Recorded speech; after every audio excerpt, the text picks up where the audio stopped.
2 பேதுருடைய புஸ்தகம் 1ஆம் அதிகாரம் 8-9. இவைகள் உங்களுக்கு உண்டாயிருந்து பெருகினால் உங்களை நம்முடைய கர்த்தராகிய இயேசு கிறிஸ்துவை அறிகிற அறிவினாலே வீணரும் கனியற்றவர்களுமா இருக்க ஒட்டாது. இவைகள் இல்லாதவன் எவனோ அவன் முன் செய்த பாவங்களற தான் சுத்திகரிக்கப்பட்டதை மறந்து கண் சொருகி போன குருடனாயிருக்கிறான். கனியுள்ள கிறிஸ்தவ வாழ்க்கை அப்படிங்கிற தலைப்பின் கீழே பல செய்திகளை ஆண்டவர் தியானிக்க நமக்கு உதவி செய்திருக்கிறார். உங்களுக்கு மறந்துருக்கும் அப்படின்னா திடீர்னு ஏதாச்சும் ஞாபகப்படுத்தணும் அப்படி உங்களுக்கு தோணுச்சுன்னா நம்முடைய ஆலயத்தினுடைய யூடியூப் பக்கத்தில் அந்த செய்திகள் ஒவ்வொரு செய்தியும் தவறாமல் பதிவேற்றப்பட்டிருக்கிறது. நீங்கள் கேளுங்கள். கர்த்தர் நல்லவர். ஆகையினாலே கடந்த நாட்களை நாம் தியானித்தோம். இன்னைக்கு நம்ம அதில் ஒரு புது காரியத்தை ஆரம்பிக்க நம்ம போகிறோம். அது என்ன அப்படின்னு சொன்னா 6வது வசனத்தை வாசிங்க. ஞானத்தோட சரி, பொறுமை. இன்னைக்கு நம்ம ஆரம்பிக்கிறது பொறுமை அப்படிங்கிற தலைப்பை தான் ஆரம்பிக்க போகிறோம். எத்தனை பேருக்கு பொறுமை இருக்குது? சரி, கர்த்தர் நல்லவர். கனியுள்ள கிறிஸ்தவ வாழ்க்கை, ஆண்டவருடைய பிள்ளைகள் நமக்குள்ள கனியுள்ள வாழ்க்கை என்ன செய்யணும்? கண்டிப்பா இருக்கணும். ஆகையினால நம்ம குணாதிசயங்களை ஆண்டவருக்குள்ள அப்பப்ப சுத்திகரிச்சு கொண்டே என்ன செய்யணும்? இருக்கணும். தினமும் சுத்திகரிச்சு, அப்பப்ப இல்ல, தினமும் சுத்தம் பண்ணிக்கிட்டே இருக்கும் போதுதான் நம்ம ஆண்டவருக்குள்ள ஒரு பிரியமான வாழ்க்கை வாழ முடியும். கனிகள் இல்லைன்னா, நல்ல குணம் இல்லை அப்படின்னு சொன்னா நம்ம எப்படி மோசமாயிருவோம்னா, ஆண்டவருக்குள்ள இருக்கிறத விட ஆண்டவர் அறியறதற்கு முன்பாக வாழ்ந்த மோசமான வாழ்க்கையை விட இப்படி ஆண்டவரை அறிஞ்ச பின்னாடி நம்ம வசனத்துக்கு நேரம் நடக்காத வாழ்க்கை, அதை விட மோசமான வாழ்க்கையை நம்மளை என்ன செஞ்சிடும்?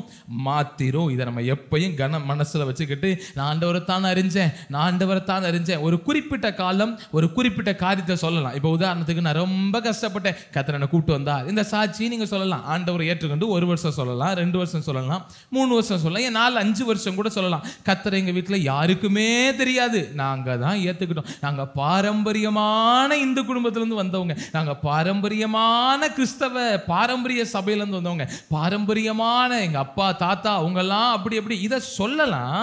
ஆனா இதை காலமெல்லாம் சொல்லிட்டு என்ன செய்ய முடியாது இருக்க. நான் சின்ன பையனா இருக்கும்போது நான் கீபோர்டு வாசிக்கிறத எல்லாரும் ஆச்சரியமா பார்ப்பாங்க. கீபோர்டு வாசிப்பீங்களா அப்படின்னு பார்ப்பாங்க. ஆனால் அப்போ எந்த அளவுக்கு நல்லா வாசிச்சேன்னு தெரில. இப்போ ஆனால் அதை விட நல்லா வாசிக்கிறேன். ஆனால் இப்போ ஒருத்தன் கூட ஆச்சரியமாக பார்க்க மாட்டேங்கான். ஏன்னு சொல்லுங்க? இப்போ நம்ம வளர்ந்துட்டோம். அப்போ அதே காரியம்தான். ஆனால் காலங்கள் மாறும்போது நாம் பெற்று வைத்திருக்கிறதுக்கு உண்டான தகுதி தரம் என்ன செய்து விடுகிறது?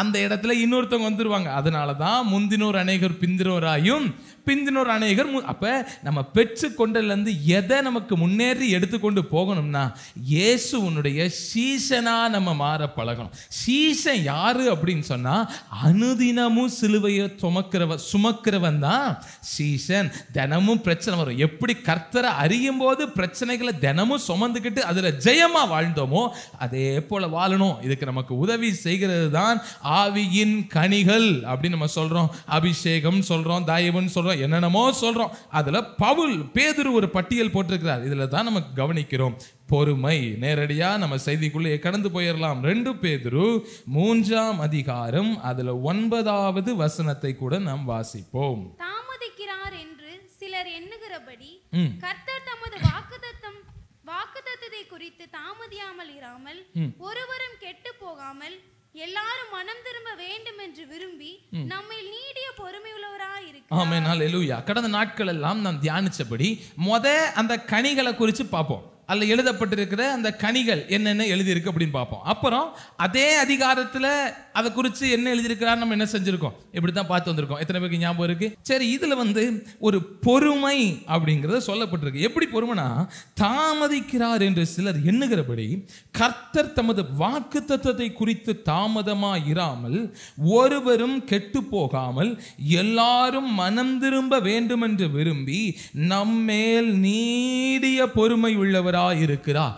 இந்த கனிகளை குறித்து எப்படி சொல்லப்பட்டிருக்கு அப்படின்னு சொன்னா, தேவனே இந்த சுவாபத்தை பிரயோகிக்கிறார், இல்லனா ஆண்டவரே பயன்படுத்துறான்னு சொல்லப்பட்டிருக்கு. எதுக்கு ஆண்டவர் பயன்படுத்துறாரா? கெட்டு கெட்டு போகாமல் எல்லாரும் மனம் திரும்ப வேண்டும் என்று விரும்பி நம் மீது நீடிய பொறுமையுள்ளவராய் இருக்கிறார். 9வது வசனத்திலிருந்து 18வது வசனம் வரைக்கும் அந்த பொறுமையை குறித்து தான் திரும்ப திரும்ப திரும்ப திரும்ப நமக்கு பேசுது. கெட்டு போகாமல் இருக்க வேண்டும் என்றால் மனம் திரும்பின நிலையில் நாம் காணப்பட வேண்டும். நாம ஒரு நாள் கெட்டு போகாமல், கெட்டு போகிற மாதிரி இருந்தோம். ஒரு காலத்துல கெட்டு போகிற வாழ்க்கையை நோக்கி ஓடிக்கிட்டு இருந்தோம். சின்ன பையனாக்கும் போது ஓடிக்கிட்டு இருந்தோம், சின்ன தங்கச்சியா இருக்கும்போது ஓடணும், நடுத்தர வாலிபர்களா இருக்கும்போது ஓடணும், ஏதோ காலகட்டத்தில் கெட்டு போகிறதுக்கு பார்த்து ஓடிக்கிட்டு இருந்தோம். ஆனா கர்த்தர் நம் மீது வைத்த கிருபை, இன்னும் இந்த வசனத்தின்படி சொல்லணும்னா ஆண்டவர் நம் மீது வைத்த பொறுமை நம்முடைய மனதை திருப்பியது. பைபிள் சொல்லுது மனம் திரும்ப வேண்டும். அப்ப கெட்டு போகாம நம்ம இருக்கணும் அப்படின்னு சொன்னா நம்முடைய மனது எப்பொழுதும் திரும்பி இருக்க வேண்டும். எதை விட்டு? நம்மை கெட்டு போகிற காரியங்களில் இருந்து.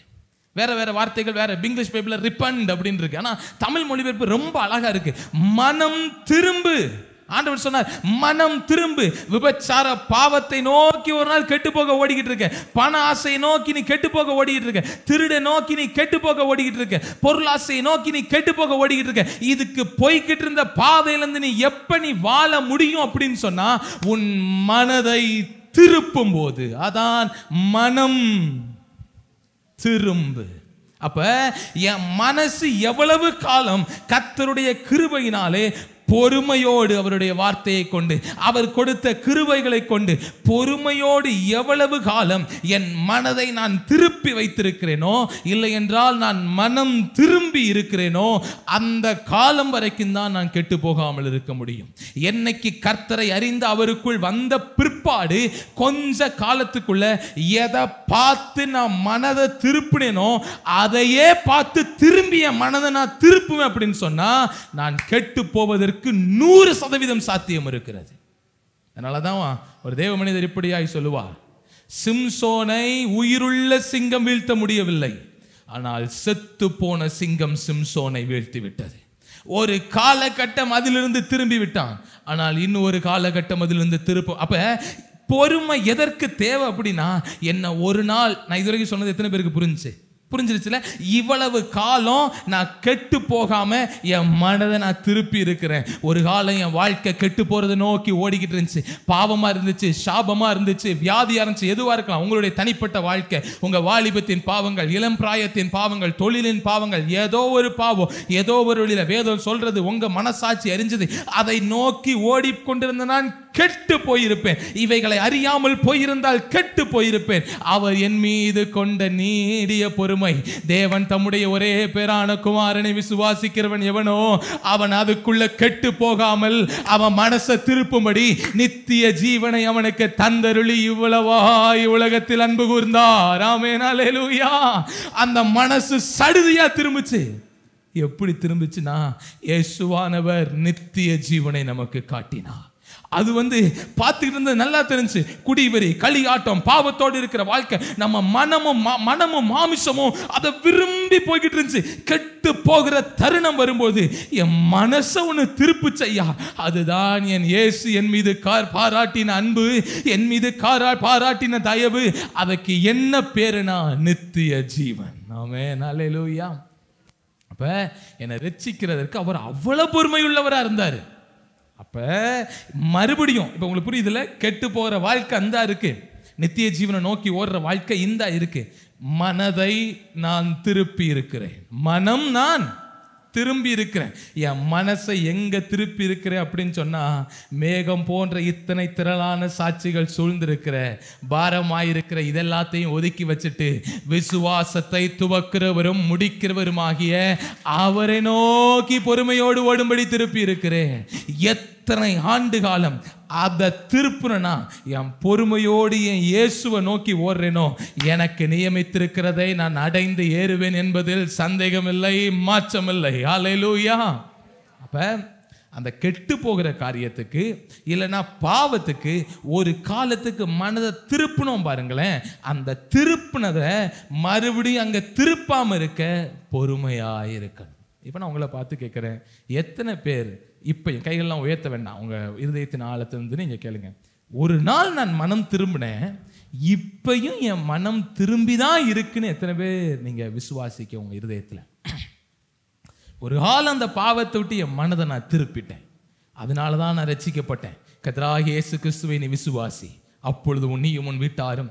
அன்னைக்கு நான் திருப்பிட்டேன். ஆனா இன்னைக்கு திருப்பின என் பாதை திருப்பப்பட்டதை நோக்கி இருக்கா, இல்ல இடப்பட்ட காலத்துல மறுபடியும் இப்படி இயேசுவை நோக்கி போய்கிட்டு இருந்த என் மனம் மறுபடியும் திரும்பிட்டா? நான் அன்பாய் தாழ்மையாய் சொல்லுவேன், மனம் அது அந்த வசனம் அழகா முடியும் போது இப்படியா சொல்லுது, கெட்டு போகாமல் மனம் திரும்ப பொறுமை அவசியமா இருக்கிறது. அவர் மீது பொறுமை நமக்கு தேவையா இருக்குது. அவருடைய காலத்திற்கு இடம் நம்முடைய காரியங்கள் அவருக்காய் பொறுமையாய் காத்திருக்கிறது அவசியமாய் இருக்கிறது. கடைசி வரை பாவத்தை நோக்கி என்னை திருப்பிக் கொள்ளாமல் என்னை மீட்டு கொண்ட விலையேற பெற்ற இரத்தத்தை பின்பற்றி போவதற்கு ஆவியின் களிகளில் பொறுமை நமக்கு அவசியமாய் இருக்கிறது. ஆமென், அல்லேலூயா. நான் ஏற்கனவே சொன்னேன், 9வது வசனத்திலிருந்து 18வது வசனம் வரை பொறுமை பொறுமை பொறுமை குறித்து தான் மீண்டும் மீண்டும் பேசுகிறது. இன்னைக்கு பொறுமை நமக்கு எதற்கு தேவை என்றால் தியானிக்க போகிறோம், மனம் திரும்புதலை காத்து கொள்வதற்கு நமக்கு தேவை. இல்லைன்னா நீங்க தலைப்பு மனம் திரும்புதல் அப்படின்னு கூட நீங்க என்ன செஞ்சுக்கலாம், எழுதிக்கலாம். பொறுமை நமக்கு எதுக்கு தேவையா இருக்குன்னா மனம் திரும்புதல்.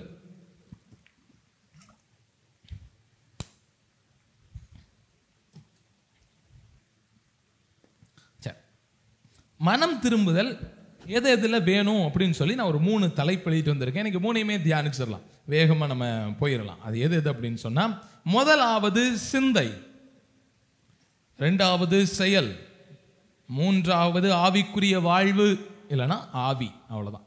சரி, இப்போ நீங்கள் சொல்லுங்க பார்ப்போம், பொறுமை நமக்கு எதற்கு தேவைன்னு முதல் பாயிண்ட் நம்ம இன்னைக்கு தியானிக்க போகிறோம். நம்ம மனம் திரும்புதலை காத்துக்கொள்றதுக்கு. அதான் நான் சொன்னேன், கெட்டு போனதுலேருந்து நம்ம மனதை ஆண்டவருக்குள்ளே திருப்பி இருக்கிறோம். மறுபடியும் நம்ம அதுக்கு நேரம் திரும்பிட்டோம்னா என்ன ஆயிடுவோம், கெட்டு போயிடுவோம். இப்போ உதாரணத்துக்கு அசுத்தமான படங்களை பார்க்கக்கூடாதுன்னு தான் மனதை திருப்பி இருக்கோம். இப்போ கர்த்தரை பின்பற்றி போயிட்டோம் அப்படிங்கிறக்காண்டி மறுபடியும் மனதை அங்கே திருப்பினோம்னா கெட்டு போக மாட்டோம்னு அர்த்தம் இல்லை, மறுபடியும் கெட்டு போயிடுவோம். அப்போ பொறுமை எதுக்கு இருக்குன்னா, அந்த கெட்டு போகிறத விட்டு எவ்வளவு கஷ்டப்பட்டு தேவ துணையோட நான் திரும்பினேன், பொறுமையா இருந்து இந்த பாவத்தை மேற்கொண்டு ஜெயிச்சிடணும். திருப்ப ஒரு நாள் எனக்கு முயற்சி செஞ்சவர் என்னை தொடர்ந்து ஓட நமக்கு உதவி செய்வார். ஆமென், அல்லேலூயா. சரி, சிலர் நீங்கள் இப்போ எழுதுகிற பழக்கமே இல்லாமல் போன மாதிரி தெரியுது. கண்டிப்பாக உங்களுக்கு எழுத தெரியும்னா நீங்கள் சர்ச்சுக்கு நோட்டு பென் அதெல்லாம் நீங்கள் கண்டிப்பாக என்ன செய்யுங்க, கொண்டு வாங்க. தம்பிமாரெலாம் எழுத படிக்கிற பிள்ளைங்க எல்லாம் கொண்டு என்ன செய்யணும், வரணும். அது நமக்கு பிரயோஜனமாக இருக்கும். கர்த்தர் நல்லவர். பிரசங்கியினுடைய புஸ்தகம் 10ஆம் அதிகாரம் அதில் 1வது வசனத்தை கூட ஒருவர் வாசிக்கலாம். முதல் தலைப்பு சிந்தை. மனம் திரும்புதல் நம்முடைய சிந்தையில் வேண்டும். பிரசங்கி 10:1. செத்த ஈக்கள் தைலக்காரனுடைய பரிமள தைலத்தை நாரி கெட்டு போக பண்ணும், ஞானத்திலும் கனத்திலும் பேர் பெற்றவனை சொற்ப மதியினமும் அப்படியே செய்யும். இதுல மதியினம் அப்படி செய்யும் அப்படின்னு போட்டிருக்கு. அப்ப மதியினம் நமக்கு எங்க தோன்றும், நம்முடைய சிந்தையில் என்ன செய்யும் தோணும். சுஜேந்திரன் டக்குன்னு நமக்கு பதில் சொல்லிட்டாங்க. அண்ணனுக்கு ஆண்டவருடைய கிருபையில் அவருக்கு கரங்களை தட்டி வாழ்த்து சொல்லிடலாம்.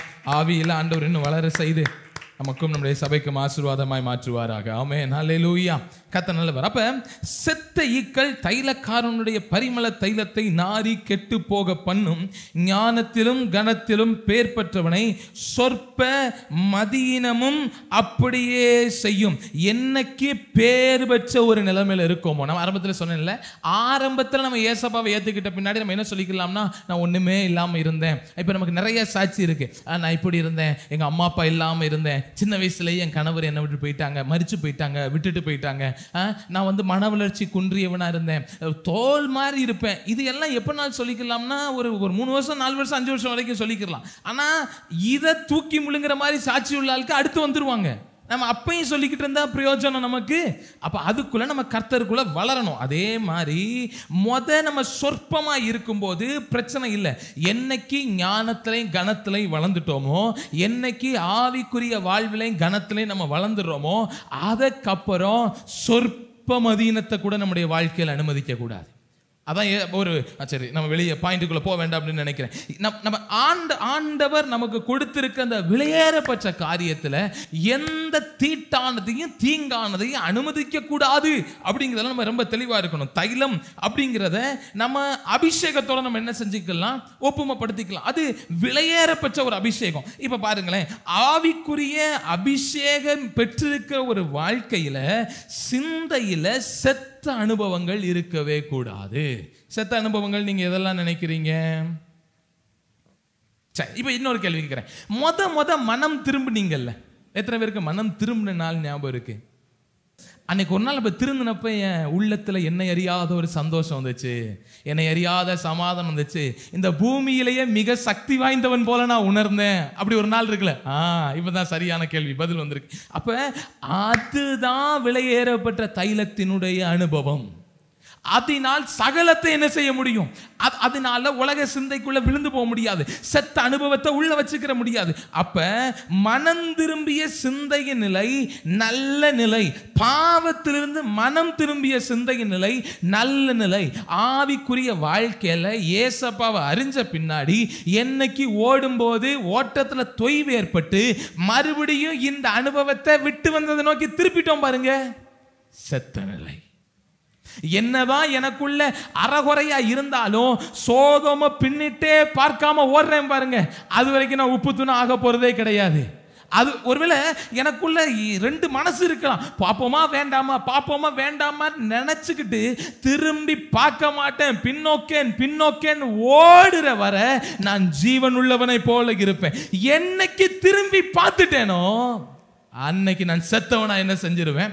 அப்ப இந்த திரும்பி பார்க்கிறதுல ரொம்ப ஜாக்கிரதை உள்ளவர்களா நம்ம என்ன செய்யணும்? விட்டு வந்த பாவம், விட்டு வந்த காரியங்கள் மிக மிக ஜாக்கிரதை. அப்ப ஒரு செத்த அனுபவம் எப்படி மனம் திரும்பினவனுடைய வாழ்க்கையில வருது அப்படின்னு சொன்னா, வேதவசனம் நமக்கு இப்படியாய் சொல்லுகிறது, விசுவாசம் உள்ளவர்களாய் ஞான ஸ்நானம் பெற்ற பொழுது அவர்கள் ஆவியின் வரங்களை என்ன செஞ்சாங்க? இல்லைன்னா அபிஷேகத்தை என்ன செஞ்சாங்க? பெற்றாங்க. ஆரம்பத்தில் சொன்னேன், தைலக்காரனுடைய தைலத்தை நம்ம எதுக்கு ஒப்புமையாப்படுத்தலாம்? அபிஷேகத்துக்கு ஒப்புமைப்படுத்தலாம். இப்ப இந்த அபிஷேகத்துக்குள்ள ஒரு செத்த அனுபவம் என்ன செஞ்சிருச்சு? எப்படி செத்த அனுபவம் வந்துருச்சு?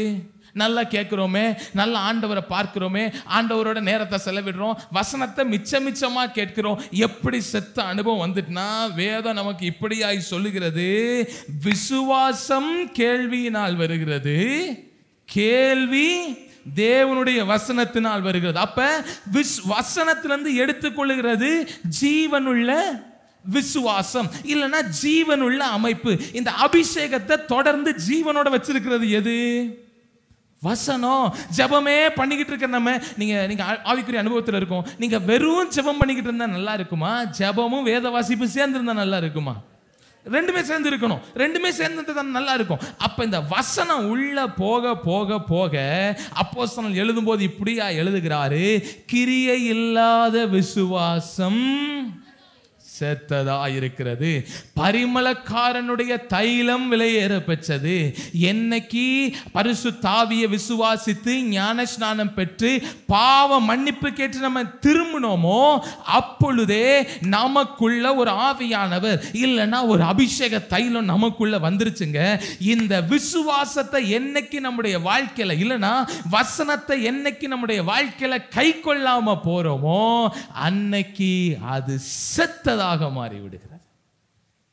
காலப்போக்கில் என்ன ஆகும்னா, சர்ச்சுக்கு வருவோம், ஆண்டவரை தேடுவோம், வசனம் கேட்டுக்கிட்டே இருப்போம் பாருங்க, அந்த வசனத்தை ஒரு நாளும் கை கொள்ளவே மாட்டோம். பழகிடும் அது. அப்படி நமக்கு எப்படி ஆண்டவரை விட்டு திரும்புறதை தொடர்ந்து விடுற மாதிரி விசுவாசத்தை வாழ்க்கையில கை கொள்றதே கிடையாது. வசனமா கேட்கறதோட சரி, நோட்ல எழுதுறதோட சரி, பைபிள்ல படிக்கிறதோடயே சரி, அதுக்கப்புறம் வசனத்தை கண்டுகிறதே என்ன செய்யாது? கிரியை இல்லாத விசுவாசம். அதன் முடிவு என்ன தெரியுமா ஆகும்? நாரி போக போனோம் நம்முடைய வாழ்க்கை. இன்னைக்கு நான் அன்பாய் தாழ்மையாய் சொல்வேன், அபிஷேகம் விலையேறப்பட்டது. ஆனா அதுக்குள்ள செத்த அனுபவம் வந்துட்டுன்னு சொன்னா இதனுடைய நன்மையை நம்ம உணர முடியாது. நம்முடைய வாழ்க்கை ரொம்ப நாற்றமா இருக்கும், முன்னிலைமையோட அதிக நாற்றமா இருக்கும். அப்ப வசனம் கொடுக்கிற விசுவாசத்தை என் வாழ்க்கையில நான் செய்யணும். பக்கத்துல கைப்பிடிச்சு சொல்லுங்க, வசனத்தை என் வாழ்க்கையில நான் கை கொள்ளணும். அப்பதான் என் அபிஷேகம் ஜீவனுள்ள அபிஷேகமா இருக்கும். இல்லைன்னா என் தைலம் செத்த அனுபவம் எனக்குள்ள வந்துடும். ஆமென், அல்லேலூயா. உலகம் ஒரு பக்கம் போய்கிட்டு இருக்கிற மாதிரி நம்ம வாழ்க்கை போகுது அப்படிங்கிறதுக்காண்டி அதை நம்ம பின்பற்ற முடியாது. நீங்க பாருங்களேன், சங்கீதம் 109 நீங்க எடுத்துக்கோங்க. 109 அல்ல 22 இருந்து வாசிங்க. சங்கீதம் 109 22. நான் சிறுமையும் எளிமையுமானவன், என் இருதயம் எனக்குள் குத்துண்டு இருக்கிறது. சாயும் நிழலை போல் அகன்று போனேன், வெட்டுக்கிளியை போல் பறக்கடிக்கப்படுகிறேன். உபவாசத்தினால் என் முழங்கால்கள் தளர்ச்சி அடைகிறது, என் மாம்சம் புஷ்டியற்று உலர்ந்து போயிட்டு. அப்படியே வசனத்தை மட்டும் பாருங்க. 25வது வசனத்தை பாருங்க, நிந்தையானேன்னு சொல்றாரு. 26வது வசனத்தை பாருங்க, எனக்கு சகாயம் பண்ணுங்கன்னு சொல்றாரு. 27வது வசனத்தை பாருங்க, எனக்கு ஏதாச்சும் செய்யும்னு சொல்றாரு. 28வது வசனம் பாருங்க, அவங்க என்ன சபிக்கிறாங்க அப்படின்னு சொல்றாரு. 29 சொல்றாரு, விரோதிகளினால் லட்சை. வாழ்க்கையில பெரிய பிரச்சனை, பெரிய துன்பம், பெரிய இக்கட்டுனா இக்கட்டு. இங்க விசுவாசத்துக்கு வாய்ப்பே கிடையாது. ஆனா 30வது வசனத்தை சொல்லும்போது சொல்றாரு, கர்த்தரை நான் வாயினால் மிகவும் துதித்து அநேக நடுவிலே அவளை புகழுவேன். ஏன்னா எனக்குள்ள இருக்கிற ஜீவனுள்ள விசுவாசம் என்னன்னு சொன்னா, ஆக்கினைக்குள்ளாக தீர்க்கிறவர்களின் நின்று எளியவனுடைய ஆத்துமாவை ரட்சிக்கும்படி அவர் அவன் வலது பாரிசத்தில் நிற்பார். அப்ப இந்த விசுவாசம் அபிஷேகத்துக்குள்ள ஜீவனுள்ளதா இருக்கணும். இத வாழ்க்கையில கை கொள்றதாவே இருக்கணும். எனக்கு எதிராக இருந்தாலும் சரி, சூழ்நிலைகள் எல்லாம் எனக்கு தோல்வி போல இருந்தாலும் சரி, இன்னைக்கு ஆண்டவர் என்கிட்ட பேசினார் பாருங்களேன், இதை என் தேவன் எனக்கு செய்ய வல்லமை உள்ளவராக இருக்கிறார். கிரியையுள்ள விசுவாசம் தான் ஜீவனுள்ள விசுவாசம். கிரியை இல்லாத விசுவாசம் அபிஷேகத்தின் சீர்கேடுன்னு நான் நினைக்கிறேன். வெறும் அபிஷேகம் இல்ல. வசனத்தை கை கொள்றதா அந்த அபிஷேகத்தை நமக்குள்ள செயல்பட வைக்குது. எத்தனை பேருக்கு புரியுது? அப்ப என் வாழ்க்கையில நான் சும்மா இருக்கிறனால பிரயோஜனம் அல்ல. கேட்கிற 5 வசனத்துல 2 வசனத்தையாச்சும் நான் கை கொள்ளணும். நான் வாசிக்கிற 10 வசனத்துல 1 வசனத்தையாச்சும் கை கொள்ளணும். அப்பா ஒரு சாட்சி சொல்லுவாங்க பாருங்க, எப்படியெல்லாம் நமக்கு முன்பாக வாழ்ந்த பரிசுத்தவான்கள் ஐஸ்வர்யவான்களா இருந்தாலும் வசனத்தை முன்னிறுத்திருக்காங்க பாருங்க. நம்ம ஒரு கிறிஸ்தவ ஸ்தாபனத்துல உயர்ந்த தலைவரா இருக்கிற அண்ணன், அப்பாவோட வயசுல மூத்தவங்க. அவங்க ஆரம்பிக்கும் போது சாதாரணதா ஆரம்பிச்சாங்க. இப்ப உயர்ந்த இடத்துல இருக்கிறாங்க. சரியா, உயர்ந்த இடத்துல இருக்காங்க. ஆரம்பிக்கும் போது இருந்து அவங்களுக்கு ஒரு பழக்கம் உண்டா, ஆண்டவர் அன்னைக்கு அவங்களோடு பேசுற வார்த்தைய ஒரு குட்டி பேப்பர்ல இப்படி எழுதி மடிச்சு பாக்கெட்டுக்குள்ள வச்சிருவார். எப்பெல்லாம் கெட்டு போகிற அனுபவம் வருது பாருங்க, நான் ஒண்ணுமில்லாம போயிருவேங்கிற அனுபவம், அந்த நாள் ஃபுல்லும், அந்த நாள் முழுவதும் எங்கேயாச்சும் ஒரு இடத்துல அப்படி நெருக்கமா வரும்போது, ரொம்ப பாவத்துக்கு நேரம் ஏதோ ஒரு விதத்துல கோபம், மூர்க்கம் ஏதோ ஒன்று வரும்போது, அன்னைக்கு ஆண்டவர் பேசின வார்த்தையை டக்குன்னு எடுப்பாராம், எடுத்து வாசிச்சு பார்ப்பாராம். இப்படி அவர் ஜீவிய காலமெல்லாம் செஞ்சிருக்கிறாரு. சாதாரண நரிப்பூர்ல ஒரு கிறிஸ்தவ ஊழிய ஸ்தாபனத்தின் சாதாரண ஒரு வேலைக்காரனா சேர்ந்த மனுஷன் இன்னைக்கு தெற்காசிய நாடுகளுக்கு அந்த ஸ்தாபனத்தின் தலைவராக இருக்கிறார். எப்படி வசனத்தை கை கொள்ளும் போது அது அபிஷேகத்தை ஜீவனுள்ளதாய் மாற்றுகிறது. இந்த அபிஷேகம் ஆடு மேய்த்தவனையும் அரசனாய் மாற்றும், பயந்தவனையும் பராக்கிரமசாலியாய் மாற்றும், அநாதையும் தேசத்தின் ராஜாத்தியாய் மாற்றும். எப்ப?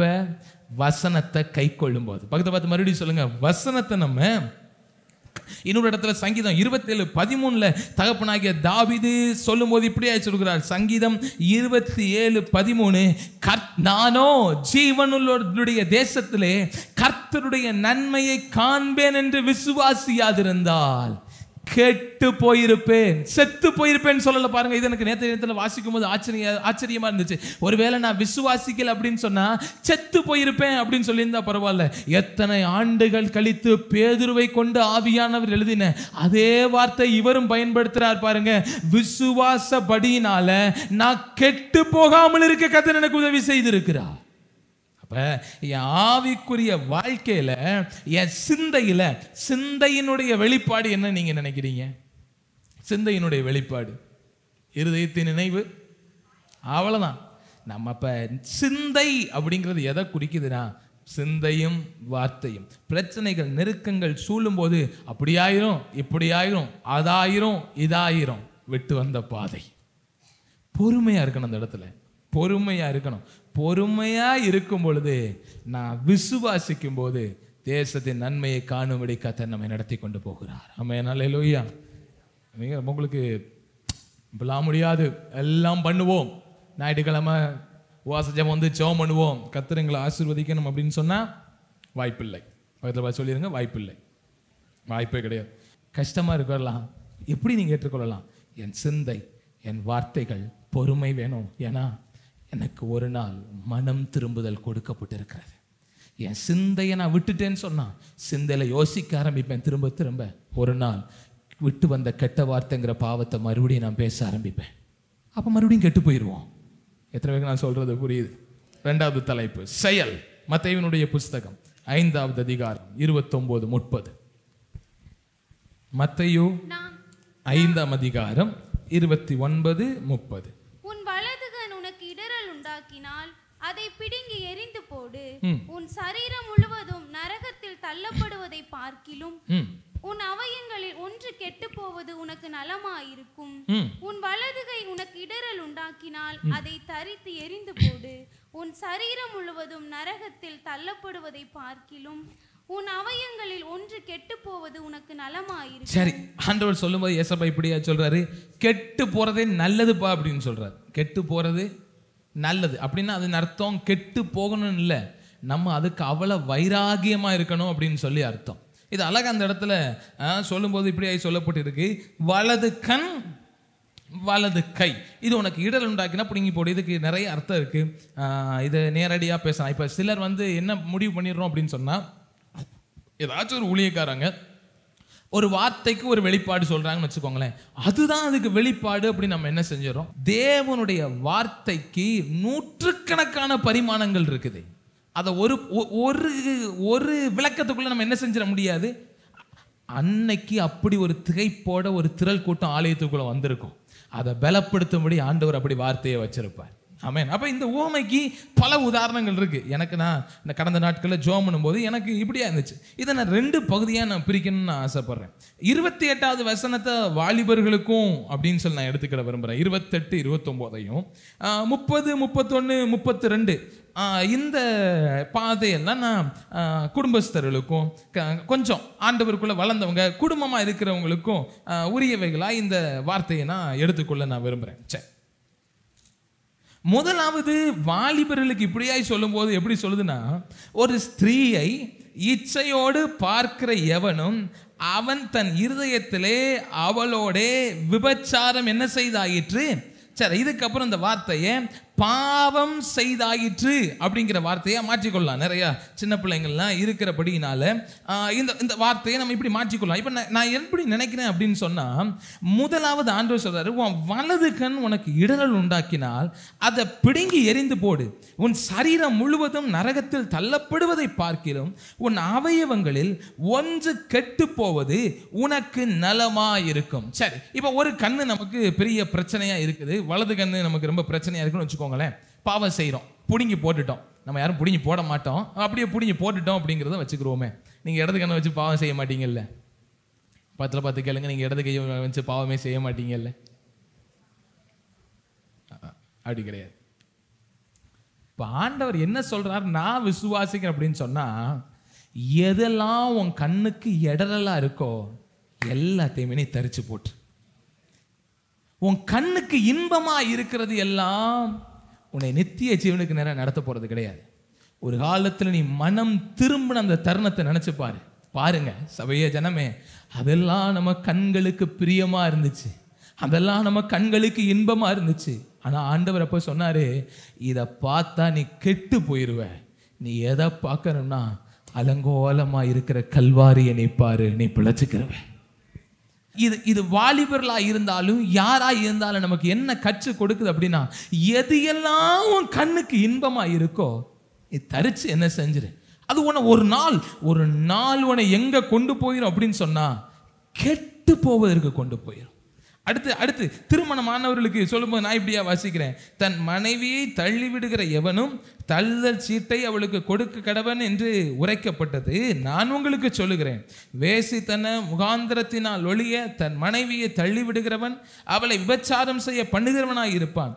அப்படி தள்ளி விடப்பட்டவளை விவாகம் பண்ணுகிறவனும் விபச்சாரம் செய்கிறவனாய் என்ன செய்வான் இருப்பான். நல்லா கவனிங்க, இது ரெண்டுமே எதுக்கு நேரா நடத்திட்டு போகுதுன்னா ஜீவியத்தை கெட்டு போகிறதுக்கு நடத்தி கொண்டு போகுது. வாலிபன் தன் கண்ணின் இச்சையின்படி செஞ்சான். அவன் நினைக்கிறான் என் கண்ணுக்கு பிரியமானதை நான் செய்கிறேன். வாழ்க்கை எப்படி போகுது? கெட்டு போகுது. இப்ப திருமணம் ஆயிருது, நீ உன் வாலிபத்தின் காலமெல்லாம் இதற்காகத்தான் ஆசைப்பட்ட, இப்படி குடும்பமா வாழணும் தான் ஆசைப்பட்ட. ஆனா இப்ப நீ என்ன சொல்ற அப்படின்னு சொன்னா கண்ணுக்கு பிரியம் நீ சொல்ல மாட்டுக்க, கைக்கு பிரியமா இருக்கணும். அதாவது பாருங்க பிரதர் பாஸ்டர், நான் அப்படி உழைக்கிறேன், இவ எனக்கு ஒத்தாசையாவே இருக்கிறது இல்லை. ஆனா நான் வேலைக்கு போற இடத்துல, நான் பார்க்கிற இடத்துல, நான் பழகிற இடத்துல அவங்க எனக்கு அப்படி தோல் கொடுக்குறாங்க. ஆண்டவர் சொல்றாரு அந்த தோலைத்தான் வெட்டி போடுன்னு ஆண்டவர் சொல்றாரு. இந்த தோல் இல்லை, இந்த தோல். ஆமா, வாலிபனாயிருக்கும் போது கண்ணுக்கு பிரியம், சரிப்பா தெரியாம போயிட்டு குடும்பஸ்தனான முன்னாடி நான் இதை எப்படி சொல்றேன் அப்படிங்கிறது நீங்க ஏத்துக்கிறீங்கன்னு தெரியல. சிலர்லாம் சொல்றோம் பாருங்க, சரியான பைத்தியக்காரன் அவன், அவனை கட்டிட்டு என்னதான் பண்றமே தெரியல, அவன் சரியான பைத்தியம். அதாவது கத்தருக்குள்ள இருக்கிறவங்க பைத்தியம் ஆவாங்க அப்படின்னு நான் சொல்லலை. ஆனால் நான் கடந்த நேரத்தில் வாசிக்கும்போது நான் நினச்சி பார்த்தேன், நம்முடைய கல்கத்தாவுக்கு வந்து சேர்ந்த இங்கிலாந்து மிஷினரி வில்லியம் கேரி, அவருடைய மனைவி இந்திய தேசம் வந்து சேரும்போது பைத்தியம் ஆயிட்டாங்க. ஆனால் தேவனுக்குள்ள இருந்த மனுஷன் கல்கத்தாவில் இருக்கும்போது 5 மொழியில வேதத்தை மொழிபெயர்த்திருக்கிறார். அது போக உள்ளூர் மொழி பல இதுலையும் மொழிபெயர்த்திருக்கிறார். அப்ப பைத்தியம் சரின்னு சொல்லலை, நம்முடைய வாயின் வார்த்தைகள் ஜாக்கிரதையா இருக்குன்னு நான் சொல்றேன். ஆண்டவர் விரும்புறது நீங்களை நானும் கெட்டு போகாமல் இருக்கணும் தான். வாலிப நாட்கள் இருக்கும்போது கண்ணுக்கு பிரியமா இருக்கிறது எல்லாத்தையும் நீ தரிச்சு போட்டுரு. ஏன்னா கண்ணுக்கு இன்பமா இருக்கிறதெல்லாம் ஒரு நாள் நம்மை கெட்டு போக பண்ணும். வயோதிபன் ஆயிட்டேன், குடும்பஸ்தன் ஆயிட்டேன், கத்தரனை கொடுத்திருக்கிற துணை வந்து என் கையை தாங்குற மாதிரி தெரியல, எனக்கு அப்படி உதவி, எனக்கு அதுதான் இன்பமா இருக்கு, அதுதான் சரியா இருக்கு. இல்லை இல்லை இல்லை, கிடையவே கிடையாது. அப்படி கிடையவே கிடையாது, அப்படி கிடையவே கிடையாது. கத்தர் வைத்திருக்கிற நோக்கம் என்ன நான் விசுவாசிக்கிறேன் அப்படின்னு சொன்னா, உலகத்தின் பாவத்தில் நீங்கள் நானும் கெட்டு போயிடக்கூடாதுதான் திருமணம் என்பதை வேசித்தனத்தின் முகாந்திரத்தை ஒழிக்கும்படி தான் கத்தர் கொடுத்தா. அங்க போனா கெட்டு போயிருவோன்னு தெரிஞ்சுதான் திருமணம் என்பதற்கு நேராய் கத்தர் நம்முடைய மனதை திருப்பினா. நல்லா புரிஞ்சுக்கோங்க, திருப்பி இருக்கிற நம்ம அதை பற்றி கொண்டு ஓடுவோம். அது ரொம்ப, நான் அதை பற்றி பேசினா நேரம் ஆயிரும், அது பெரிய ஒரு இது. நான் பேசினா நீங்கள் ஏற்றுக்கிறீங்களா அப்படிங்கிறது எனக்கு தெரியலை. மறுபடியும் நம்முடைய மனதை கத்தர் கொடுத்த குடும்பத்தை விட்டு திருப்போம் அப்படின்னா ஆண்டவர் சொல்றாரு, நீ மனம் திரும்பாம கெட்டு போறதே உனக்கு நல்லதுன்னு சொல்றார்.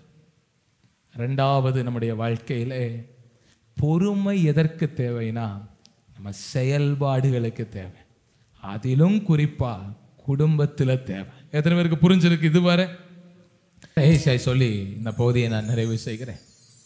கண்களுக்கு இனிமையானவர்கள் என்ன செய்வார்கள் என்று எனக்கு தெரியாது, ஆனால் நீங்கள் மனம் திரும்பின பாதையை விட்டு உங்களை மறுபடியும் திருப்பி விடுவார்கள்.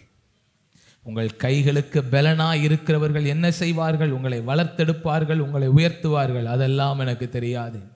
திருமணத்திற்கு பின்பு இன்னும் ஒரு கை உங்களுக்கு பலமாய் திருமையானால் நன்மை நடக்குமோ எனக்கு தெரியாது.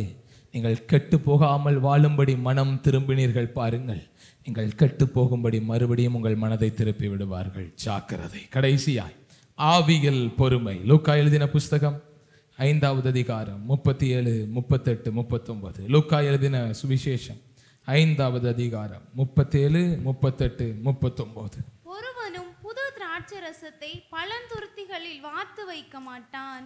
வாத்து வைத்தால் புது ரசம் துருத்திகளை கிழித்து போடும், ரசமும் சிந்திப்போம், துருத்திகளும் கெட்டுப்போம். புது ரசத்தை புது துருத்திகளில் வார்த்து வைக்க வேண்டும், அப்பொழுது இரண்டும் பத்திரப்பட்டிருக்கும். ஹல்லேலூயா.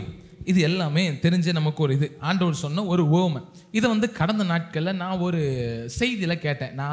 நான் விரும்பி கேட்கிற ஒரு செய்தியாளர், அந்த போதகர் இதை இன்னொரு விதமாக அதை சபைக்கு போதகம் பண்ணார். எனக்கு அதில் உள்ள ஒரு இது பிடிச்சிருந்துச்சு. 2 மாதத்துக்கு முன்னாடி கேட்டேன்.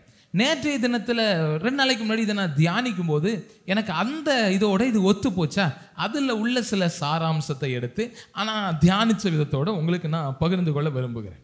ஆவியில் ஒரு பெரிய பொறுமை நமக்கு உண்டாகும். இந்த துருத்திகளுடைய கதை அப்படிங்கிறது நமக்கு நல்லா தெரிஞ்சிருக்கணும். இஸ்ரவேல்ல இந்த துருத்திகள் ரொம்ப முக்கியம். நல்லா கவனிங்க. இது ஒரு சின்ன சம்பவம் நான் சொல்லிட்டு அப்படியே செய்திக்குள்ள அது தொடர்ந்து நான் உங்களுக்கு சொல்றேன். துருத்திகள், ஆட்டுக்குட்டிகள் இஸ்ரவேலர்கள் அப்படியே பயன்படுத்தினாங்க. நம்ம ஊர்ல பயன்படுத்துறது போல, ஆனா அந்த நாட்கள்ல இன்னும் மேன்மையா பயன்படுத்தினாங்க. ஆட்டை வெட்டிடுவாங்க. வெட்டின பின்னாடி என்ன செய்வாங்க? தோலை உரிப்பாங்க. அப்புறம் என்ன செய்வாங்க? கறி என்ன செஞ்சிருவாங்க? சமைச்சிருவாங்க. அதுக்கு பிற்பாடு அந்த ஆட்டுத்தினுடைய ரோமம் இருக்கு பாருங்க, இதை எதுக்கு பயன்படுத்துவாங்கன்னா ஆடைக்கு நூல் எடுக்கிறதுக்கு, கம்பளி போர்வைகள் உண்டாக்க இது பயன்படுத்திடுவாங்க. மிஞ்சுறது என்னது?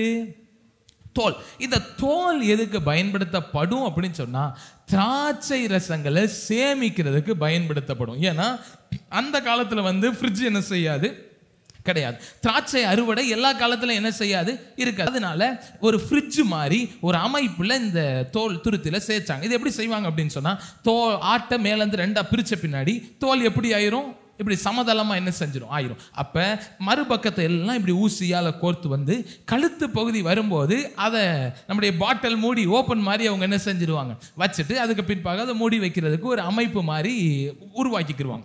இதுக்கப்புறம் என்ன செய்வாங்கன்னா புது திராட்சை ரசத்தை என்ன செய்வாங்க, எடுப்பாங்க. புது திராட்சை ரசத்தை எடுத்து அதில் நிரப்பி என்ன செய்வாங்க, வைப்பாங்க. இதெல்லாம் சூப்பராக பேக் ஆகிருக்கிறனால என்ன ஆகும் அப்படின்னு சொன்னால் உள்ள நல்லா ஸ்டோர் ஆகும். இதை மூடி என்ன செஞ்சிருவாங்க, வச்சிருவாங்க. பழைய திராட்சை ரசத்துக்கும் புது திராட்சை ரசத்துக்கும் ஒரு வித்தியாசம் இருக்கும். அது என்ன அப்படின்னு சொன்னால், புது திராட்சை ரசத்தை ஊத்துன 1 மணி நேரத்தை, ஒரு நாள் 24 மணி நேரத்திலேயோ 48 மணி நேரத்திலேயோ இல்லை 3ஆவது நாளிலிருந்து திராட்சை ரசம் புளிக்க என்ன செய்யும், ஆரம்பிக்கும். புளிக்கும் போது என்ன நடக்கும், இருக்கிற அளவை விட அதிகமாகும். தோசை மாவை ஆட்டி, இட்லி மாவை ஆட்டி வச்சு புளிச்சிருச்சுன்னா என்ன ஆகும், நான் கரெக்டாக தானே அடைச்சி வச்சுட்டு போனேன்னு போவிய மறுநாள் பார்த்தா என் பாத்திரம் நிரம்பி நிரம்பி வழிகின்றது, சில வீட்டில் வழிந்து ஓடுகின்றது, அப்படி என்ன செஞ்சு போயிடும், மாறி என்ன செஞ்சிடும். அப்போ இந்த நம்ம நல்லா தான் இருப்போம். இந்த ஜனவரி பிப்ரவரிலாம் நல்லா தான் இருக்கும், கரெக்டாக போயிட்டு இருக்கோம். இந்த மார்ச் வரும் பாருங்க, வெயில் காலம் வரும்,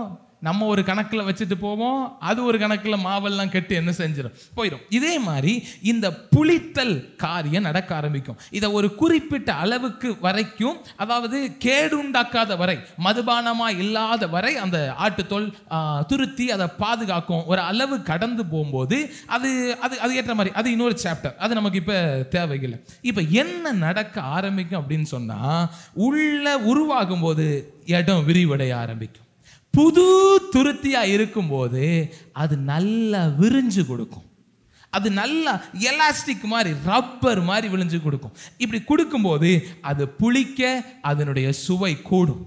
அது இன்னும் பயன்பட தேவையில்லாத வாயுக்கள் ஏதோ ஒரு மூலையில காற்று எப்படியாச்சும் வெளியே என்ன செஞ்சிடும், போயிடும். திரவங்கள் உள்ள இருக்கும். புளிப்பு ஏற்பட அதன் அளவு பெருகும், அதனுடைய சுவை கூடும். இது வெளியே தேவையில்லாத போயிடும். தேவைப்படுற இடத்துல அதை எடுத்து என்ன செஞ்சுக்கிடுவாங்க, படுத்திக்கிடுவாங்க. ஆனா பழைய துருத்தின் இருக்கு பாருங்களேன், இது எப்படி அப்படின்னு சொன்னா எலாஸ்டிக் தன்மை எல்லாமே போயிடும், சப்புன்னு இருக்கும். இதுல எப்ப புது ரசத்தை ஊத்துறாங்களோ, ஊத்துன உடனே பொழுன்னு கிழிஞ்செல்லாம் போகாது. ஊத்தும் போது நல்லா தான் இருக்கும். ஊத்தி 2 நாள் ஆகட்டும், சார் வேலையை ஆரம்பிச்சிருவாங்க. ஏன்னா உள்ள இருக்கிற திராட்சை ரசம் புளிக்க ஆரம்பிக்கும், அது விரிசல் கொடுக்க ஆரம்பிக்கும். இந்த பழைய துருத்திக்கு நான் எத்தனை வருஷ விசுவாசி தெரியுமா, இது மாதிரி எத்தனை வசனத்தை நான் கேட்டிருக்கேன் தெரியுமா, இது மாதிரி நான் எத்தனை முறை மனம் திரும்பணும்னு நினைச்சிருக்கேன் தெரியுமா, ஏற்கனவே நாங்க மனம் திரும்பிட்டோம் தெரியுமான்னு சொல்லுங்க பாருங்க. ஊத்தப்பட்ட அபிஷேகம் விலையேறப்பட்டது. ஊற்றப்பட்ட திராட்சை ரசம் கர்த்தருடைய உடன்படிக்கைக்கு அடையாளமானது. ஊற்றப்பட்டது இனி அவர் ராஜ்யத்துல நம்மளை பார்க்கிற வரைக்கும் திருப்பி புசிக்கவும் மாட்டேன் குடிக்கவும் மாட்டேன்னு சொன்ன அவ்வளவு வல்லமையானது. துருத்திய கிழிச்சு போட்டுரும். அது அதனாலதான் இயேசு சொன்னா, புதுசா பழசுல வார்த்தை வைக்கவே என்ன செய்யக்கூடாது. இன்னும் சில இது உண்டு. பழைய துருத்தி பார்க்கறதுக்கு சூப்பரா இருக்கும். வெளியே இருந்து பார்க்கும்போது பழசுக்கு வித்தியாசம் தெரியாது. வந்து கர்த்தருடைய ஆலயத்துக்குள்ள போகும்போது, நான் மறுபடியும் சொல்றேன், ஆவிக்குரிய வாழ்க்கையில் நிறைவை அடையும் வரை பொறுமையா இருக்கணும். ஆவிக்குரிய வாழ்க்கையில இத்தனை வருஷம் இல்லை, நான் தான் ஆரம்பத்தில் சொன்னேன், 5 வருஷம் வரைக்கும் நல்லா இருப்போங்க. கர்த்தர் கொடுத்ததெல்லாம் உள்வாங்கி உள்வாங்கி உள்வாங்கி விரிவடைஞ்சாலும் கர்த்தர் ஒரு கொடுப்பார். நீ சமாதானமா இருன்னு அன்னைக்கு தான் சொல்லிட்டு போயிருப்பார். வீட்டுக்கு போவோம், அதுக்கு விரோதமா ஒன்று என்ன செய்ய ஆரம்பிக்கும். ஆண்டவர் சொல்லியிருக்காரு, இன்னைக்கு கர்த்தர் பேசினார்ல, சமாதானமா இருப்போம், சமாதானமா இருப்போம். அதான் புளிக்கிறது போல விரிவடைய ஆரம்பிக்கும். துருத்தியும் விரிஞ்சு கொடுக்க ஆரம்பிக்கும். உள்ள என்னென்னமோ நடக்கும், கூச்சல் வரும், குழப்பங்கள் வரும். ஆனா ஒண்ணுல மட்டும் உறுதியா இருப்பாங்க, நான் பொறுமையா இருக்கணும். நான் பெற்றுக்கொண்ட ரட்சிப்பை இழந்து போயிடக்கூடாது. புதிய துருத்தியின் அனுபவம் விரிஞ்சு கொடுக்க கொடுக்க கொடுக்க ஒரு காலத்துக்கு அப்புறம் அது மறுபடியும் நார்மலா ஆக ஆரம்பிக்கும். உள்ள ஊற்றப்பட்ட அபிஷேகத்தின் சுவை, அதனுடைய தரம் அடுத்த லெவலுக்கு போயிடும். நான் சொன்ன எத்தனை பேருக்கு புரிஞ்சு? காலங்கள் மாறும் போது பாஸ்டர் இப்பதான் சொல்லுவாரு, வசனம் வருது, கெட்ட வார்த்தைகள் உங்கள் வாயிலிருந்து புறப்பட வேண்டாம். போன உடனே கெட்ட வார்த்தை. பழைய துருத்தியா மாறியாச்சு. விட்டு கொடுக்கிற அனுபவம் இல்லை. ஆண்டவர் வார்த்தை கொடுத்த உடனே அப்படியெல்லாம் நடக்காது. ஆண்டவர் சொல்லி தானே வேம்பார் ஊழியத்துக்கு வந்தாங்க. எப்படி இருந்துச்சு ஊழியம்? இப்படியா இருந்துச்சு? ஆரம்பத்தில் எவ்வளவு கஷ்டமா இருந்துச்சு. ஆண்டவர் உன்னை கையில கொடுத்தாருன்னா அது சூப்பரா இருக்காது. ஆண்டவர் உன்னை செய்யன்னு சொன்னா அது ரொம்ப ஈஸியா இருக்காது, கஷ்டமா தான் இருக்கும். நிறைய நடக்கும், நிறைய முட்டல் உண்டாகும், நிறைய மோதல் உண்டாகும், நிறைய முனங்கல்கள், நிறைய கஷ்டங்கள், நிறைய பாரங்கள். அந்த அபிஷேகத்துக்கு அது செயல்பட இன்னும் கொஞ்சம் தான் எந்த புது துருத்தியின் அனுபவம் உள்ள விசுவாசிகள் எல்லாம் விட்டு கொடுக்கிறாங்களோ, காலம் முடியும் பொழுது அவர்கள் ராஜாவின் சமூகத்தில் பரிமாறப்படுகிற அனுபவத்தை பெற்றுவாங்க. ஆவியில பொறுமை இருக்கணும். கடைசி வரைக்கும் ஒன்று நிச்சயம், 30 ஆண்டுகள் நான் விசுவாசியாய் மாறினாலும், 50 ஆண்டுகள் நான் ஊழியனாய் மாறினாலும், ஆவியில் எளிமை உள்ளவர்கள் தான் பாக்கியவான்கள், பரலோக ராஜ்யம் அவர்களுடையது. ஆவியில செட்டில் ஆனவனுக்கு கிடையாது. இல்லை, இன்னொரு கொடுமை இருக்கும், இன்னொரு கேள்வி இருக்கும். என்னாலாம் சொன்னா நிறைய பேர் ஆண்டவர் ஆசீர்வதிச்சாரு, எனக்கு ஒரு நன்மை நடக்க மாட்டேங்க, நான் இப்படியே இருக்கேனே. ஆண்டவருக்கு தெரியும்ல, ஆண்டவருக்கு தெரியும். பழைய துருத்தி ஊத்துன ஒன்ன பிஞ்சு போகாது, ஊத்துனா கொஞ்ச நேரம் தாங்கும்.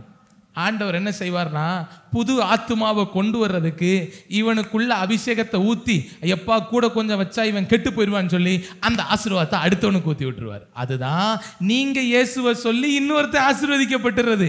கீழ்ப்படியாத நீங்க கடைசி வரைக்கும் அப்படியே இருக்கிறது. நான் நண்பாய் தாழ்மையா கேட்கிறேன், இந்த அழகா நான் எழுதிட்டு வந்திருக்கேன். பழைய துருத்தியின் ஒரு அனுபவம், பழைய துருத்தியின் அனுபவம் அநேகருக்கு ஆசீர்வாதமாக இருக்கும், ஆனால் தன் சுய வாழ்வுக்கோ ஆசீர்வாதமாக இருக்காது. ஆவியானவர் எனக்குள்ள செயல்பட நான் ஒப்பு கொடுக்கணும்.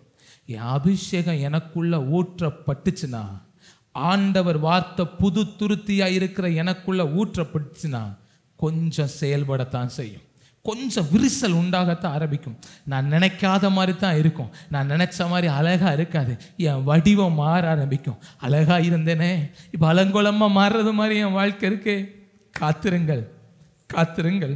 வசனம் சொல்லுகிறது, 39 வசனம், அன்றியும் ஒருவன் பழைய ரசத்தை குடித்த உடனே புது ரசத்தை விரும்ப மாட்டான், பழைய ரசமே நல்லது என்று சொல்லுவான். அதனுடைய அர்த்தம் என்ன தெரியுமா?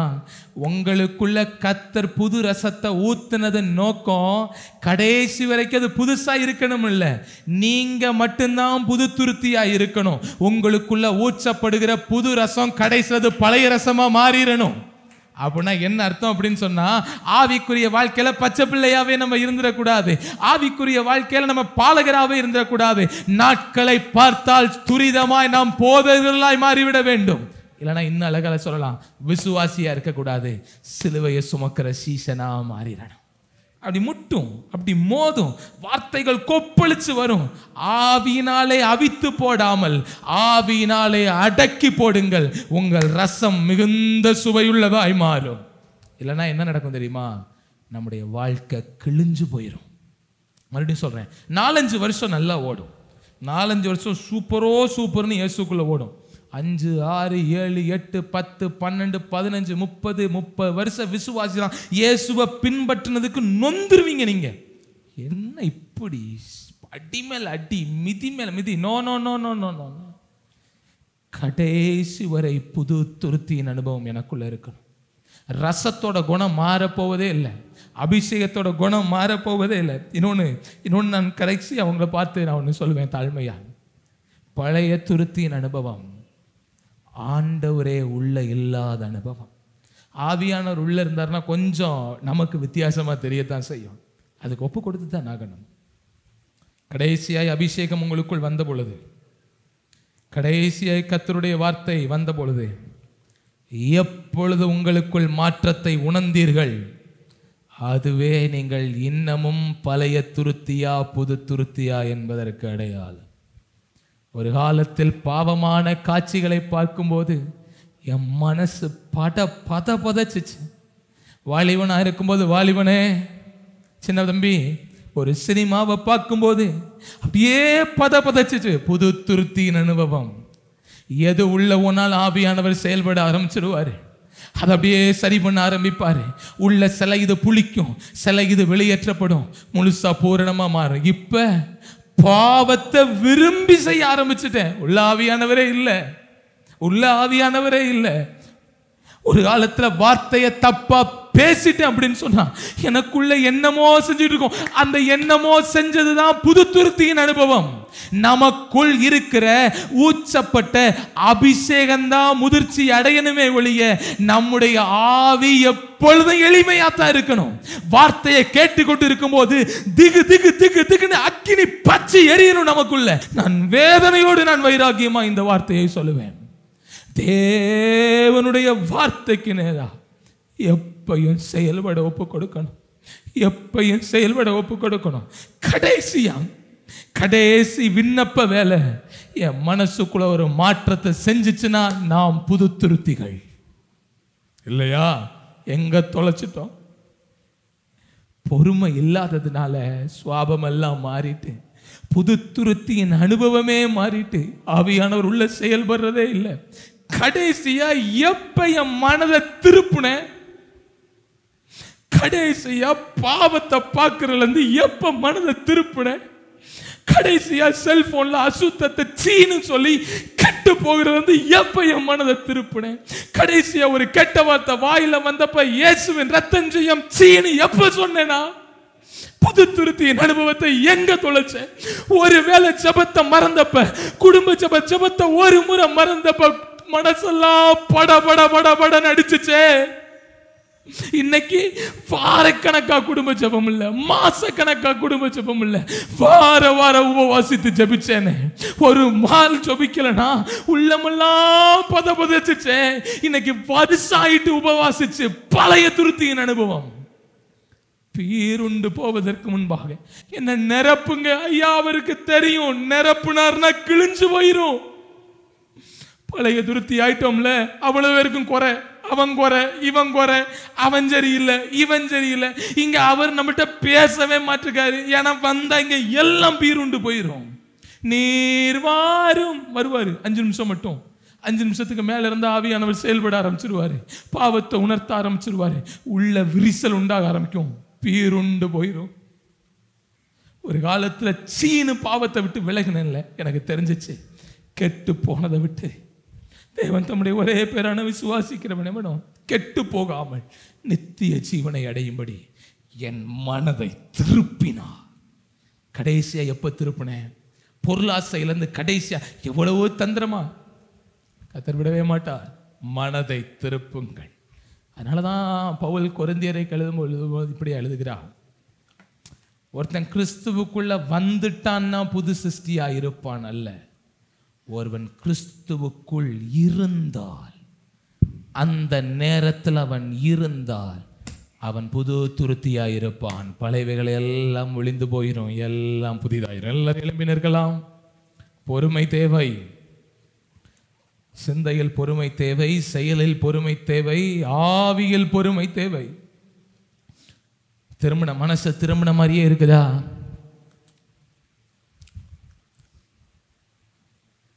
திரும்பின மனசு நமக்கு இப்ப திரும்பின மாதிரியே இருக்குதா?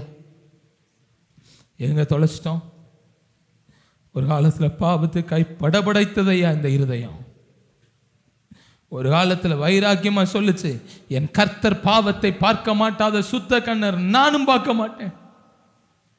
ஒரு காலத்துல சொல்லுது, ஆள் இல்லை ஆள் இல்லை, அழுது புலம்ப ஆள் இல்லை, உபவாசித்து ஜபிக்க ஆள் இல்லை. இந்த ஆத்துமா துடித்தது, புது திருத்தியின் அனுபவம் துடித்தது. கர்த்தாவே, எத்தனை பாடுகள் வந்தாலும் நான் மேற்கொள்ளுவேன், உமக்காக உமக்காக உமக்காக ஓடிச்சேன். கடைசியா எப்ப மனம் திரும்பிச்சு? நீங்க யோசிங்க, இங்க நிக்கிற நம்ம எல்லாரும் கடைசியா எப்ப மனம் திரும்புதல்ங்கிறது ஒரு நாள் செயல் இல்ல, ஒவ்வொரு நாள் செயல். கடைசி வர கடைசியா உங்க மனைவிக்கு நேரா மட்டும்தான் நீங்க இன்பமா பேசுனீங்களா? நீங்கள் தான் உண்மையான கிறிஸ்தவன், நீங்க தான் புது துருத்தி. என் மனைவிட்ட நான் இன்பமா பேசுறதை விட்டுட்டு யாரோ ஒருத்திட்ட இன்பமா பேசிட்டு இருந்தேன்னா பழைய துருத்தியின் அனுபவம். உங்களுக்குள்ள அபிஷேகம் இல்ல. வேதம் தெளிவாய் சொல்லுகிறது, உன் மனைவியோட நீ மகிழ்ந்துரு. இன்னொன்னு இன்பமா இருக்கக்கூடாது, பாவம் அது. வாலிபனே, உன் கண்ணுக்கு இன்னொன்னு இன்பமா இருக்கக்கூடாது, அதை தரிச்சு போடு. பாவம் அது, பாவம். எப்ப சீ இப்படி நான் செய்யக்கூடாதுன்னு எப்ப நினைச்சோம் நம்ம? கடைசியா கெட்ட வார்த்தையை பார்த்து சீ இப்படி நான் பேசக்கூடாதுன்னு எப்ப நம்ம நினைச்சோம்? ஐயோ இப்படி நேரத்தை வேஸ்ட் ஆக்க கூடாதுன்னு எப்ப நினைச்சோம்? 24 மணி நேரத்துல நேரம் இல்லையா? 8 மணி நேரத்திலிருந்து 10 மணி நேரம் உழைக்கிறோம். ஒரு நாளைக்கு 8 மணி நேரமே தூங்குறோம்னு வச்சுக்கோங்க, 18 மணி நேரம். இது 6 மணி நேரம் நம்ம என்ன செய்யறோம்? ஒரு காலத்துல கிடைச்ச நேரம் எல்லாம் வேதமும் கையுமா இருந்தோமே, இன்னைக்கு பழைய துருத்தியா மாறிட்டோமே. இன்னைக்கு அபிஷேகம் இன்னைக்கு உணரவே முடியல, இருதயத்துல உணரவே முடியல. ஆண்டவர்கிட்ட கேளுங்கப்பா, ஆண்டவரே என்னை மறுபடியும் பழைய துருத்தியிலிருந்து புது துருத்தியா மாத்திருங்கப்பா. என்னைய நீங்க எனக்குள்ள மறுபடியும் செயல்பட ஆரம்பிங்கப்பா. என் வாழ்க்கையை மாத்துங்கப்பா, எனக்குள்ள மறுபடியும் செயல்படுங்கப்பா. ஆண்டவர் இல்லாம சாக போறோமா? கடைசி வர எல்லாம் இருந்தும் அவர் இல்லை என்றால் பயணம் நிறைவாகுமோ? எல்லாம் இருந்தும் அவர் இல்லை என்றால் பயணம் நிறைவாகுமோ? ஒரே துருத்தி, ஆனா நான் புது துருத்தியின் அனுபவமா மாறணுமப்பா. ஆவியானவர் எனக்குள்ள கிரியை செய்யணும், வசனத்தின்படி நான் வாழணும், கடைசியா நான் பாவத்தை விட்டு எப்ப என் மனதை திருப்பினேன் யோசிச்சு பாருங்க. காலையில டிவியில அசுத்தமா ஓடும் போது என் கண்ணை திருப்பினேனா அதை நான் உச்சு பார்த்தேனா? என் செல்போன்ல ஆபாசமா ஓடும் போது என் கண்ணை திருப்பினேனா உச்சு பார்த்தேனா? எத்தனையோ பேர் தவறான முறையில் என்னை அணுகும் போது நான் பரிசுத்தம் உள்ளவன் அல்லவான்னு ஓடி வந்த நாட்கள் எத்தனை. நான் பரிசுத்தம் உள்ளவன் அல்லவா என்று ஓடி இன்னைக்கு நினைக்கிறோமா? முதிர்ச்சி வந்துட்டு இல்ல, பழைய துருத்தி ஆயிருச்சு. பாவம் உள்ள வந்துட்டா பரிசுத்த ஆவியானவர் வேலை செய்ய மாட்டுக்காரு. ஜபத்தை விட்டுட்டோம்னா பரிசுத்த ஆவியானவர் வேலை செய்ய மாட்டுக்காரு. எல்லாரும் 2-3 நிமிடங்கள் ஆண்டவருடைய சமூகத்தில் ஒப்பு கொடுப்போமா? நீங்க வாங்க ஆண்டவரே, என் உடன் வாங்கப்பா, என் சுவாபத்தை மறுபடியும் மாத்துங்கப்பா, மறுபடியும் எனக்குள்ள செயல்பட ஆரம்பிங்க ஆண்டவரே. டோன்ட் ப்ளீஸ், யார் அமைதியா இருக்காதீங்க. தயவு செஞ்சு இந்த ஆலயத்திற்கு பாரமா இருந்துட்டு போயிடக்கூடாது. இந்த ஆலயத்தில் பயன்படுகிற பாத்திரங்களா இருக்கணும். பழைய துருத்திகளின் அனுபவங்கள் மாற்றப்படுவதாக இயேசுவின் நாமத்தினால. பழைய துருத்தியின் அனுபவங்கள் மாற்றப்படுவதாக. பொறுமையாயிரு. உன் ஆவியானவர் உனக்குள் செயல்படும் போது நீ பொறுமையாயிரு. அந்த இடத்திலே விரிசல்கள் உண்டாகும் போது பொறுமையாயிரு. உன்னுடைய வாழ்க்கையை, முந்தின வாழ்க்கையை பார்க்கிலும் பிந்தின வாழ்க்கையை அதிக சுவையுள்ளதாய் மாற்றுகிறவர் நம்முடைய ஆண்டவர். ஆண்டவருக்குள்ள மறுபடியும் கேளுங்க, வாய்களை திறந்து கேளுங்க. பாவத்தை பார்க்கும் போது எனக்குள் மறுபடியும் என்னுடைய இருதயம் அதை குறித்து எனக்கு திகில் உண்டாகட்டும் அப்பா. மனப்பூர்வமா பாவத்தை செய்யக்கூடாது ஆண்டவரே. ஜெபம் செய்யாமல் இருக்கும் போது மறுபடியும் நான் உணர்த்தப்படணும் அப்பா. கர்த்தருக்கு உரியதை வஞ்சிக்கும் போது என் உறுதி இருதயம் மறுபடியும் உறுத்தன ஆண்டவரே. ஒரு நிமிடங்கள் ஆண்டவருடைய சமூகத்துக்கு நேரம் ஒப்பு கொடுப்போமா? ஹல்லேலூயா, ஹல்லேலூயா, ஹல்லேலூயா.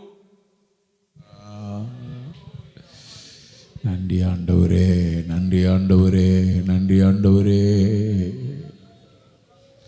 பழைய துருத்தின் அனுபவம் வேண்டாம்ப்பா.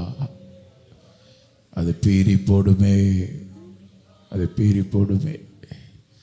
எப்பொழுதும் உடைய பார்வையில் புது துருத்தியாய் ஆண்டவரே, புது துருத்தியாய் நாளுக்கு நாள் விருத்தி அடைய எனக்கு உதவி செய்ய மாட்டவரே. புதிய துருத்தியாய் என்னை அர்ப்பணிக்கிறேன். காலைதோறும் உடைய கிருபை புதிதாய் இருக்கிறது. காலைதோறும் உடைய கிருபை புதிதாய் இருக்கிறது. காலைதோறும் உடைய வசனம் எனக்கு புதிதாய் இருக்கிறது. காலைதோறும் உடைய இரக்கம் எனக்கு புதிதாய் இருக்கிறது. காலைதோறும் உடைய தயவு எனக்கு புதிதாக இருக்கிறது. ஆண்டவரே, என்னுடைய சிந்தையில், என்னுடைய செயலில், என்னுடைய ஆவியில் மனம் திரும்புதலுக்கு ஏற்ற ஆண்டவரே பொறுமை உண்டாயிருக்கத்தக்கதாக தேவரே நீர் என்னோடு கூட பேசின வார்த்தைகளுக்காக தகப்பனே உம்மை துதிக்கிறோம். தகப்பனே உம்மை துதிக்கிறோம். தகப்பனே உம்மை துதிக்கிறோம்.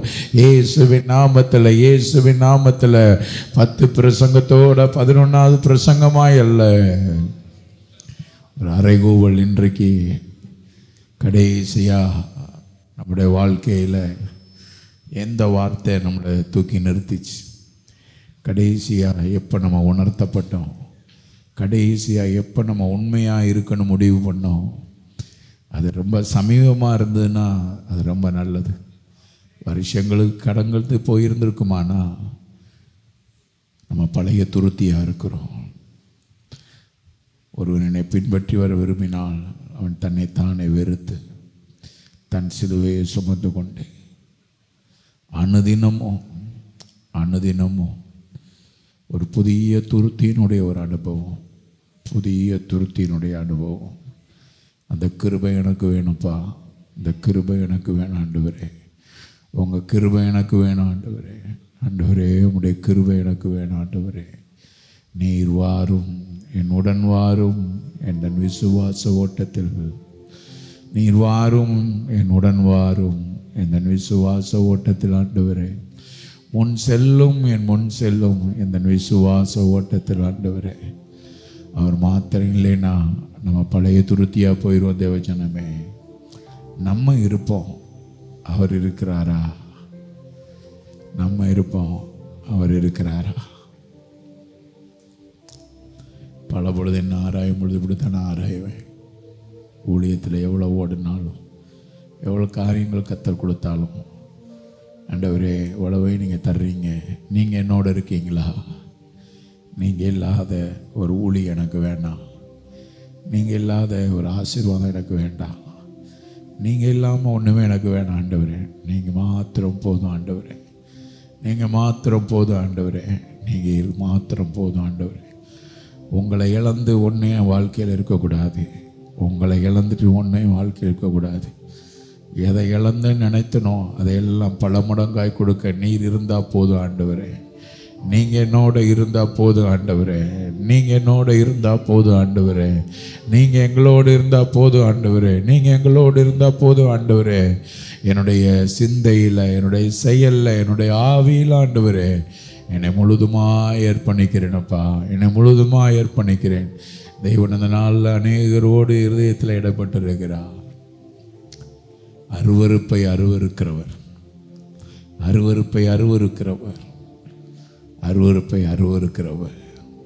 ஆண்டவரே, ஆதி மேன்மைக்கு திரும்ப எனக்கு உதவி செய்யுங்க, ஆதி மேன்மைக்கு திரும்ப எனக்கு உதவி செய்யுங்க, ஆதி மேன்மைக்கு திரும்ப எனக்கு உதவி செய்யுங்க. உங்கள் மேன்மை மாத்திரம் எனக்கு போதும் ஆண்டவரே, உங்கள் அன்பு மாத்திரம் எனக்கு போதும். நீடிய பொறுமை எனக்கு மனம் திரும்புதலை நிரந்தரமாக்குவதற்காக ஸ்தோத்திரப்பா. இப்படி செய்கிறதற்காக உமக்கு நன்றி. பரலோக பிதாவே, இந்த நல்ல ஆசீர்வாதமான இந்த வார்த்தைக்காக ஸ்தோத்திரம். இந்த வார்த்தையை கொடுத்து உங்கள் மகனை ஆசீர்வதியும். இன்னும் தெய்வீக வெளிப்பாடும், தெய்வீக கிருபையும், தெய்வீக ஞானமும், சுகமும், பலமும், ஆரோக்கியமும், தீர்க்க ஆயுசும் கர்த்தருடைய வருகை பரியந்தம் நீடித்தும் நிலைத்திருக்கணும்னு நாங்கள் ஜெபிக்கிறோம்ப்பா. கர்த்தர் இப்படி செய்கிறதுக்காக ஸ்தோத்திரம். இயேசுவின் நாமத்தில் நல்ல பிதாவே.